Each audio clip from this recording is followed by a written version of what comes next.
لوگ تو حضور علیہ الصلاۃ والسلام کا علم غیب نہیں مانتے، تو آپ نے فرما دیا کہ اللہ کے ولی بھی جانتے ہیں، تو اس کی کیسے مثال یا دلیل دیں گے؟ کیا فرمائیں گے اس حوالے سے؟ بسم اللہ الرحمن الرحیم۔ دیکھیں، سب سے پہلی بات یہ ہے کہ اللہ تعالیٰ کے نبی جو ہیں وہ تو جتنے بھی انبیاء علیہ السلام تشریف لائے ہیں، ہمارا یہ عقیدہ اور ایمان ہے کہ اللہ تعالیٰ نے سب کو علم غیب عطا فرمایا۔ جی۔ اور دوسری بات یہ ہے کہ ولیوں کے حوالے سے جو میں نے عرض کیا کہ ہمارا تو یہ بھی عقیدہ ہے کہ نبی تو نبی ہیں، اللہ کے ولیوں کے پاس بھی علم ہے، علم غیب ہے، وہ بھی غیب کی خبریں بتا دیتے ہیں، علم غیب ہے ان کے پاس۔ سر الاسرار میں غوث اعظم رضی اللہ تعالیٰ عنہ فرماتے ہیں کہ میرا مرید مشرق میں ہو اور میں مغرب میں ہوں، اور اس کا سطر کھل جائے تو میں وہاں اس کی سطر پوشی کرتا ہوں۔ ان یدی علی مریدی کالسماء علی الارض، میرا ہاتھ میرے مریدوں پہ اس طرح جس طرح آسمان نے زمین پر سایہ کیا ہوا ہے۔ جی۔ اب مجھے یہ بتائیں کہ مرید مشرق میں ہو اور پیر مغرب میں ہو اور وہ دستگیری فرما رہا ہو، یعنی اگر اس کو مرید کے حال کا پتہ ہی نہیں ہے، واقف ہی نہیں ہے وہ کہ وہ کس حال میں ہے، تو وہ دستگیری فرما سکتا ہے، اس کی مدد کر سکتا ہے؟ نہیں۔ سب سے پہلے اس کے علم اس کو علم ہونا اس کا ضروری ہے کہ میرا جو مرید ہے وہ کس حال میں ہے، تو پھر اس کی مدد کرنی ہے۔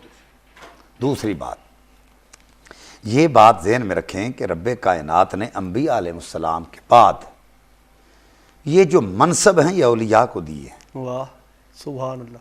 جس کی وجہ سے یہ اب کائنات کا نظام جو چل رہا ہے۔ ٹھیک ہے۔ تو اولیاء کاملین جو ہیں، جی، جو ولی ہیں، ان کے بارے میں ہمارا یہ عقیدہ ہے کہ اللہ تعالیٰ نے ان کو بھی جو کچھ عطا کیا ہے وہ اللہ تعالیٰ کی طرف سے ہے، عطا کردہ ہے، ذاتی ان کے پاس نہیں ہے، وہ بندے ہیں اللہ کے۔ ہر بندہ اللہ کا محتاج ہے، چاہے وہ کتنا بھی کیوں نہیں۔ نبی پاک صلی اللہ علیہ وسلم کائنات میں سب سے اعلیٰ ہیں، تو وہ بھی اللہ کے محتاج ہیں، حضور بھی اللہ کے محتاج ہیں۔ تو کائنات میں کوئی چیز ایسی نہیں ہے جو اللہ کی محتاج نہیں ہے۔ تو اللہ تعالیٰ نے جو عطا کیا ہے اس کو مانیں۔ اللہ تعالیٰ جس کو چاہے عزت دے، جس کو چاہے ذلت دے، ٹھیک ہے، بالکل ٹھیک۔ تو اس کو مانیں۔ اب یہ میں ولیوں کی بات آپ نے کی کہ لوگ تو نبیوں کے بارے میں نہیں مانتے یا نبی پاک کے بارے میں نہیں مانتے، تو آپ ولیوں کے بارے میں بات کرتے ہیں۔ حضرت موسیٰ علیہ السلام، اللہ کا قرآن کہہ رہا ہے، یوشع بن نون اور حضرت موسیٰ علیہ السلام دونوں سفر پہ نکل گئے، جی، اور درمیان دریا سمندر کا درمیان ہے، ٹھیک ہے۔ تو مچھلی زندہ ہو کے وہاں گئی، تو آپ پیچھے چل پڑے، راستہ ملتا گیا۔ آگے ان کی ملاقات حضرت خضر علیہ السلام سے ہوئی۔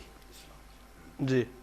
اچھا، حضرت خضر جو ہیں ان کے بارے میں علماء کرام یہ کہتے ہیں کہ یا تو وہ اللہ کے نبی ہیں، تو بعض کا اختلاف ہے کہ وہ اللہ کے ولی ہے، لیکن زیادہ کا یہ ہے کہ وہ ولی ہیں۔ ٹھیک ہے۔ اچھا، اب کشتی ایک پہ بیٹھ گئے، کشتی جا رہی تھی۔ جی۔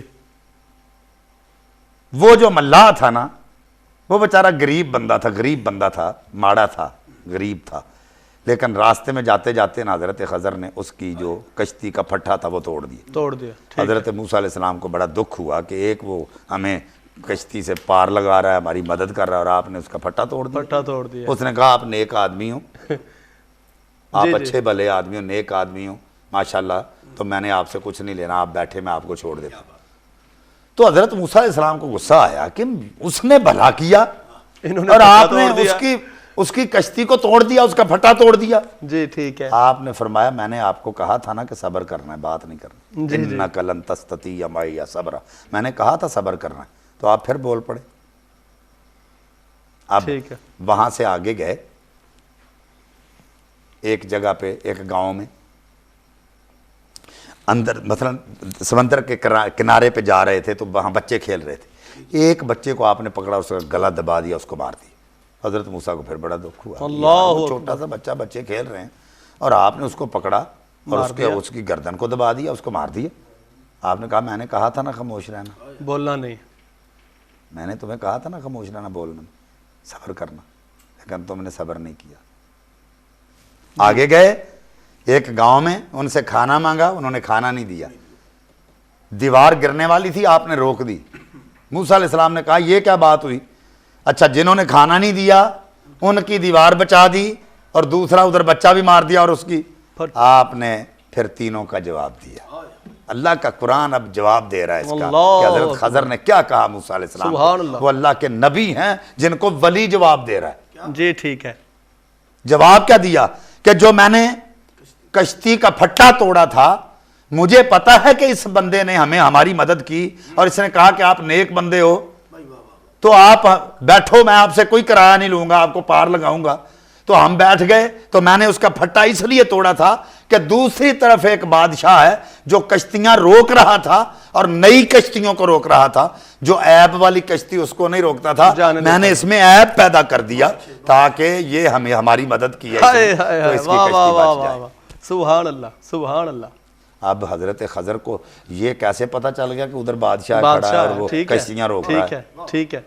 دوسری بات کہا کہ میں نے بچہ مارا اور آپ سے صبر نہیں ہوا، بچہ اس لیے مارا، شکی لکھا ہوا دیکھا، جہنمی لکھا ہوا دیکھا، وہ اپنے والدین کے لیے وہ ضلالت کا باعث بنتا، میں نے اس لیے اس کو مار دیا ہے، اور مار تو دیا ہے لیکن اللہ تعالیٰ اس کا نعم البدل ان کو اچھا عطا فرمائے گا۔ سبحان اللہ، سبحان ان کو اللہ نیک صالح بیٹا عطا کرے گا۔ اور تیسرا جنہوں نے ہمیں کھانا نہیں دیا جی، اور میں نے ان کی دیوار تھوا دی، وہ دیوار کے نیچے یتیم بچوں کا خزانہ تھا، اگر دیوار گر جاتی تو لوگ خزانہ لے جاتے، ان بچوں کا مال لے جاتے، تو میں نے اس لیے اس دیوار کو کھڑا کیا کہ ان کا مال بچا رہے۔ پتہ یہ چلا کہ قرآن یہ گواہی دے رہا ہے کہ حضرت خضر اللہ کے ولی ہیں، اگر ان کو علم غیب ہے تو پھر نبی تو اعلیٰ ہیں۔ بے شک، اگر ولی کو اتنا علم غیب ہے اللہ کی طرف سے تو پھر نبی تو نبی ہے، تو پھر امام الانبیاء، سبحان اللہ، ان کا تو پھر کیا مقام ہے۔ اور اس پہ تو کروڑوں دلیلیں علم غیب پہ ہیں، میں نے بہت ساری کٹ کر دی ہیں۔ حضور کا گزر قبرستان سے ہو رہا تھا، آپ کی سواری نے وہاں پھدکنا شروع کر دیا اور آپ نے اترے اور ایک گرین آپ نے وہ ٹہنی منگوائی اور وہاں اس کو توڑا، کھجور کی ٹہنی کو، ایک اس پہ گاڑ دیا، اس پہ گاڑ دیا۔ صحابہ نے عرض کی حضور یہ کیا؟ اب مجھے یہ بتائیں کہ وہاں پہ پھدکی کون تھی؟ سواری۔ اب اس کو کیسے پتا چل گیا تھا؟ پتا یہ چلا تم رسول کے علم غیب کی بات کرتے ہو، جس پر رسول بیٹھ جائے وہ سواری کو بھی علم غیب آ جاتا، سبحان اللہ، جس پر حضور بیٹھ جائیں سبحان اس سواری کو بھی اللہ تعالیٰ علم غیب عطا فرما دیتا ہے۔ تو اس سواری کو پتا چل گیا تھا قبر میں عذاب ہو رہا ہے، تو حضور نے فرمایا یہاں دو قبروں والوں کو عذاب ہو رہا ہے، ایک پیشاب کے چھینٹوں سے نہیں بچتا تھا اور دوسرا چگلی کرتا تھا۔ حضور کو تو یہ بھی پتا تھا کیا کرتے ہوئے مرے۔ اللہ اکبر، اللہ اکبر۔ تو اب کس علم غیب کی بات کرتے ہیں؟ اور آخری بات کر کے بات کو ختم کرنے لگا۔ اللہ آج جو عقل کے اندر یہ کہتے ہیں حضور کے پاس علم غیب نہیں ہے، سب سے بڑا کائنات میں غیب اللہ کی ذات خود ہے۔ بے شک، او اتنے انبیاء عبادتیں کرتے رہے، آج تک لوگ عبادتیں کرتے ہیں، اللہ کسی کو نظر نہیں آیا۔ تو جس رب نے اپنا آپ مصطفیٰ کے سامنے کر دیا، یہ غیب بھی نہیں چھپایا، اور کون سا غیب ہے جو سامنے چھپا کے رکھے گا؟ اللہ خود کو بھی مصطفیٰ سے چھپا کے نہیں رکھا، اپنا آپ ظاہر کر دیا، تو پھر اور کون سا؟ واہ واہ واہ واہ، بہت اچھے، بہت اچھے۔ اچھا قبلہ پیر صاحب، ایک سوال اور میں ایڈ کر لیتا ہوں۔ آپ نے مثال دی قرآن پاک سے کہ ایک طرف نبی ہیں، دوسری طرف ولی ہیں۔ نبی کے ہوتے ہوئے ولی جو ہے وہ بتا رہا ہے کہ کشتی کی جو کیا نام ہے اس کو نقص جو ہے وہ ڈال دیا کہ وہ پکڑی نہ جائے، بچ جائے، ٹھیک ہے، ولی بتا رہا ہے، نبی کیوں نہیں بتا رہا؟ تو نبی ان سے سوال کر رہے ہیں الٹے، اس کو کیسے جو ہے وہ سب سے پہلی بات یہ ہے کہ ہر بات کی کوئی حکمت ہوتی ہے، کسی چیز کا کسی انسان کی اہمیت کو بتانے کے لیے۔ اس کا یہ بھی مطلب نہ سمجھے کہ موسیٰ کو پتا نہیں تھا۔ جی جی جی، ٹھیک ہے، ٹھیک ہے۔ اگر یہ مطلب لیں گے کہ موسیٰ علیہ السلام پوچھتے رہے تو موسیٰ علیہ السلام بھی حکمت کے تحت پوچھتے رہے کہ کیوں توڑی؟ کہ حضرت خضر بتائیں۔ کیوں بھائی بچہ مارا؟ خضر بتائیں۔ کیوں بھائی دیوار کھڑی کی؟ خضر ہی بتائیں۔ ٹھیک ہے، اللہ کے نبی خود بھی بتا سکتے تھے، اللہ کے نبی کو اللہ تعالیٰ نے یہ علم دیا ہوا تھا، جو ہم کلام ہوتے تھے علم نہیں تھا، جو اللہ سے بات کر رہا ہے جی کیا اس کے پاس علم بھی نہیں ہوگا؟ تھا، لیکن کوئی حکمت ہوتی ہے. اگر یہ کوئی کہے کہ موسیٰ پوچھ رہے تھے تو اس وجہ سے موسیٰ کو پتہ نہیں ہے، تو اللہ بھی پوچھ رہا ہے تلکا بیمینک یا موسیٰ، موسیٰ بتا تیرے ہاتھ میں کیا ہے، تو اللہ کو بھی پتہ نہیں. تو اگر کوئی یہ کہے کہ اللہ کو پتہ تھا لیکن حکمت کی وجہ سے پوچھا ہے، تو وہاں بھی علم تھا لیکن حکمت کی وجہ سے پوچھا.